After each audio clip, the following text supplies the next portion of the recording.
ইলিয়াস, আপনি আমাদের জানাবেন করোনার বর্তমান পরিস্থিতি কেমন দেখছেন, হাসপাতাল ও স্বাস্থ্য বিভাগের পক্ষ থেকে কি ধরনের পদক্ষেপ নেওয়া হচ্ছে?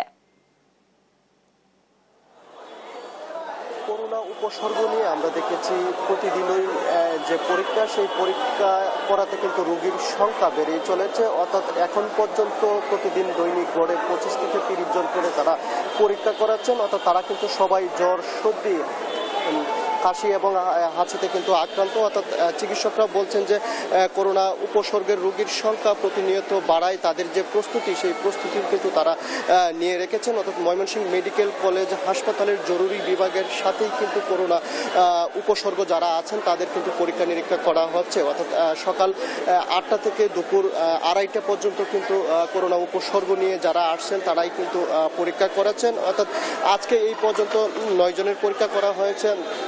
গতকাল 9 জনের পরীক্ষা করে কিন্তু 4 জনের করোনা পজিটিভ এসেছে। সেই বিষয়টি আমাদেরকে এখানকার যারা টেকনোলজিস্ট রয়েছে তারা আমাদেরকে জানিয়েছেন এবং তারা বলছেন যে যারা অর্থাৎ যাদের পত্রিকায় বিজ্ঞপ্তি দেওয়ার পরও পলাতক শেখ হাসিনা সহ 3 আসামি ট্রাইব্যুনালে আত্মসমর্পণ না করায় তাদের অনুপস্থিতিতেই বিচার প্রক্রিয়া শুরু হবে আজ।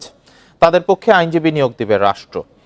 শেখ হাসিনা ছাড়া মামলায় অন্য 2 আসামি হলেন সাবেক স্বরাষ্ট্রমন্ত্রী আসাদুজ্জামান খান ও পুলিশের সাবেক আইজিপি চৌধুরী আব্দুল্লাহ আল মামুন। গ্রেপ্তার মামুনকে সকালে হাজির করা হয়েছে ট্রাইব্যুনালে। জুলাই আগস্ট আন্দোলন দমাতে ছাত্র জনতাকে হত্যায়, মারণাস্ত্র ব্যবহার, উস্কানি ও প্ররোচনা সহ তাদের বিরুদ্ধে 5টি অভিযোগ আমলে নিয়েছে ট্রাইব্যুনাল। ট্রাইব্যুনালে দাখিল করা আনুষ্ঠানিক অভিযোগপত্রে বলা হয় 16 জুলাই থেকে 5 আগস্ট পর্যন্ত সারা দেশে 1400 ছাত্র জনতাকে হত্যার দায় শেখ হাসিনার। 1 সপ্তাহ আগে ট্রাইব্যুনালের আদেশে 3 আসামিকে আত্মসমর্পণ করতে 2টি পত্রিকায় বিজ্ঞপ্তি প্রকাশ হয়।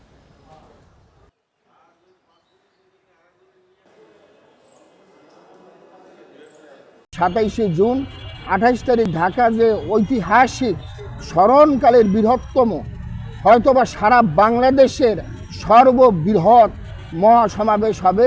দেশের রাষ্ট্র সংস্কার এবং পিআর পদ্ধতিতে নির্বাচন, গণহত্যার বিচারের দাবিতে এই মহাসমাবেশ।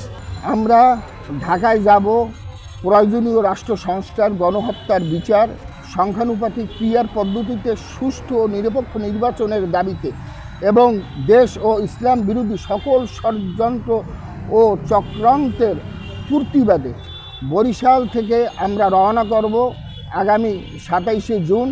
28 তারিখ ঢাকা যে ঐতিহাসিক স্মরণকালের বৃহত্তম, হয়তোবা সারা বাংলাদেশের সর্ববৃহৎ মহাসমাবেশ হবে।